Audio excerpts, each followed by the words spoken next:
Hey guys, it's your boy Young Diamond. I welcome you once again to this channel. Now, do you know that debt is a common name that is being used in developed nations to get things done? So many times people are scared of getting themselves into debt and utilizing these debts to their own favor. In most cases, we see it as being used, or probably they are using it to enslave you, to keep you down, and all of that. But in another sense, it is quite different, which is why we'll be talking about debt financing in this video.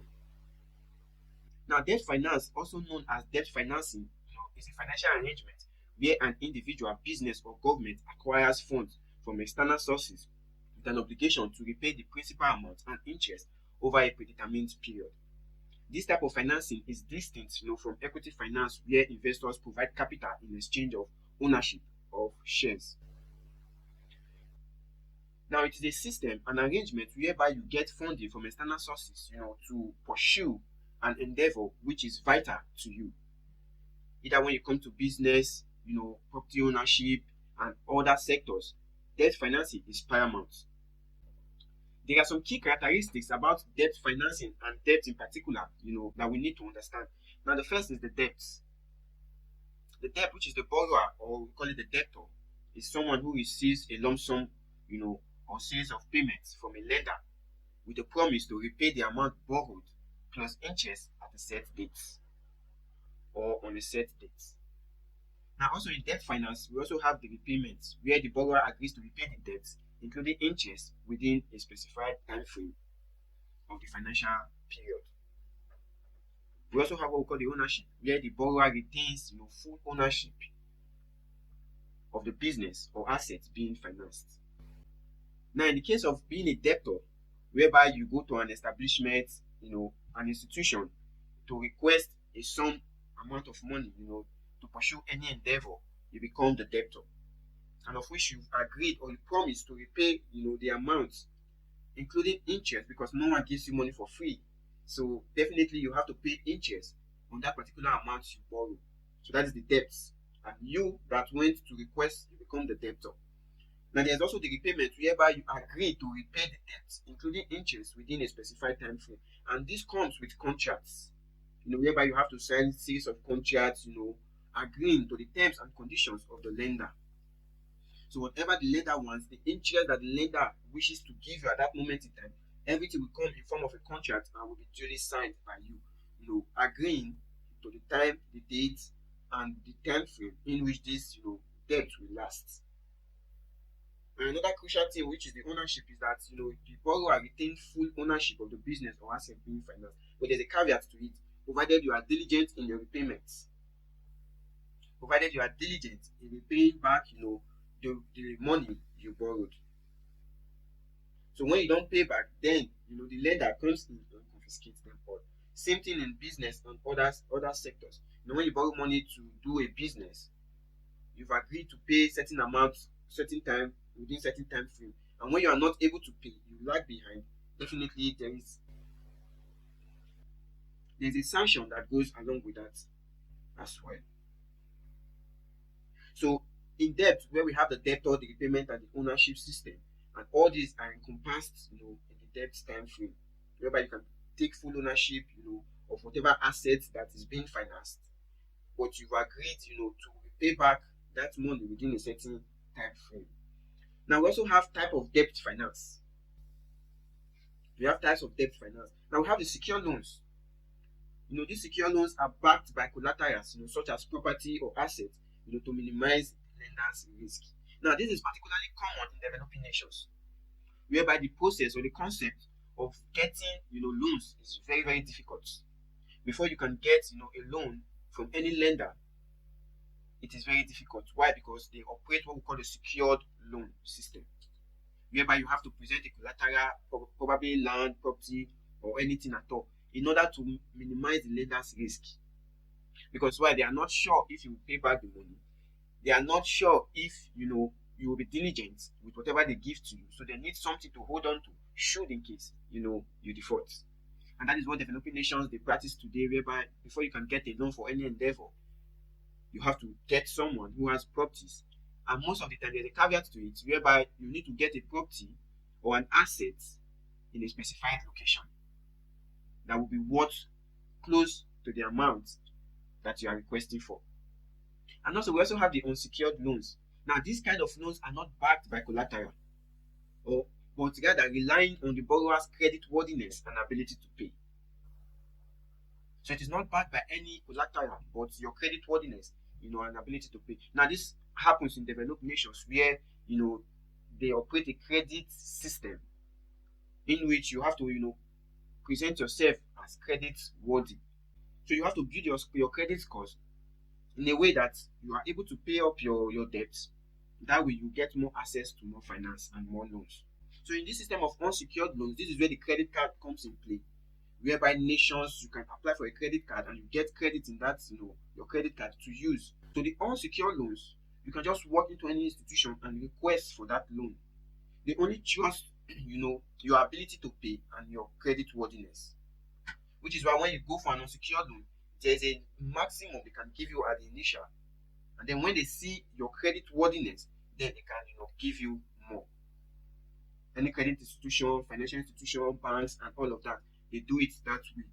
They know you don't have the collateral to back up the loans, and the society has made it possible that you can request for loan without having a collateral. But it is your ability to pay, because what they will check first of all is if you will be able to pay back the loan. This is where your source of income comes in play. So you need to have a source of income to be able to get access to this unsecured loan, and your worthiness to pay gives you more access to it. So we also have another term loan where repayment occurs over a fixed period with a set interest rate and schedule. So this is where mortgage comes in. We also have loans for businesses and all of that, whereby it occurs over a fixed period of time with a specified interest rate that is also sometimes fixed and and it's a variable. So taking for example, when you are purchasing a house, you're getting a mortgage, the duration usually is 30 years. So it is a fixed period of time. So with a set interest rate that will last for that same 30 years period. So these are 10 loans that are tagged to debt financing. So we also have another one, which is the line of credit, a revolving credit facility allowing borrowers to draw and pay funds as needed.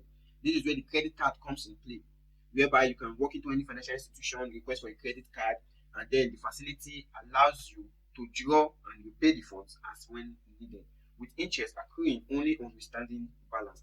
This is particularly for credit card owners and in a society where credit cards are more in use. So we also have the bond financing, issuance of debt securities such as corporate bonds, government bonds to raise capital. So these bond financing are mainly used by corporate organizations and also governmental organizations in order for them to raise capital, for financial activities, infrastructural development, and other sectors to boost up the economic stability. So when it comes to debt financing, we have advantages and also we have disadvantages of debt financing. Now, one of the advantages of debt financing is less dilutive. Debt financing does not require giving up ownership or control of the business. When you are in debt financing, you take full control of the business. The only thing you do is your repayment process. So you take full control of the business, of the property. Do whatever you want to do with it. That is one of the advantages of debt financing. They don't control you on what to do with it, provided there is a credit worthiness and ability to repay back the loan or the debt in particular. So we also have flexibility. Repayment terms can be tailored to suit the borrower's cash flow, which is where your ability to pay comes in place. It will be structured in a flexible way whereby it won't infringe, in your ability to pay. Which is why when an organization or a financial institution, before they give you, any financing, they will first of all check your cash flow, aggregate it to your lifestyle, to your spendings, and other factors in your day-to-day affairs. And then they will now come up with a flexible payment plan that will suit, your cash flow. That way you won't be choked, you won't be stressed on how you can repay back, these loans. So we also have the repayment obligation, whereby the borrower must commit, to repaying the debt. And there are always penalties for defaults. So this is one paramount areas where people are very scared to go and borrow or to get involved in debt financing, because what if I don't pay back? What if I'm unable to pay back? What if something happens along the line and then I will not be able to pay back? These are things that people consider when they are trying to go for debt financing, and this is one of the disadvantages of debt financing. The repayment obligation, when you default, there's a penalty to that default, and interest cost, which is another disadvantage. Borrower incurs interest. Borrower incur interest expenses, which can increase the overall cost of capital. Interest rate is, based on market fluctuation. So if the market fluctuates today, the interest rate increases. If the market, the interest rate reduces, then the interest the borrower pays reduces as well. But it comes with also another caveat, because when it comes to interest cost, there's the fixed cost and the variable cost. So the variable goes based on market trends, while the fixed cost is fixed as per the market trend that period of signing the agreement. So the borrower incur interest expenses, whereby you have to pay interest based on the money you are borrowing. So it can impact your overall cost. And most times when the market goes crazy and the interest rate is high, when you borrow, the tendency of you not being able to pay back is on the high. That is why you see the current inflation rate that we are facing today, whereby some countries, inflation rate has risen, or tax rates, interest rate has risen up to 30%. It will be difficult for any, borrower to go and get a loan with that interest rate, because 30% interest rate is ridiculous and you'll be unable to pay back.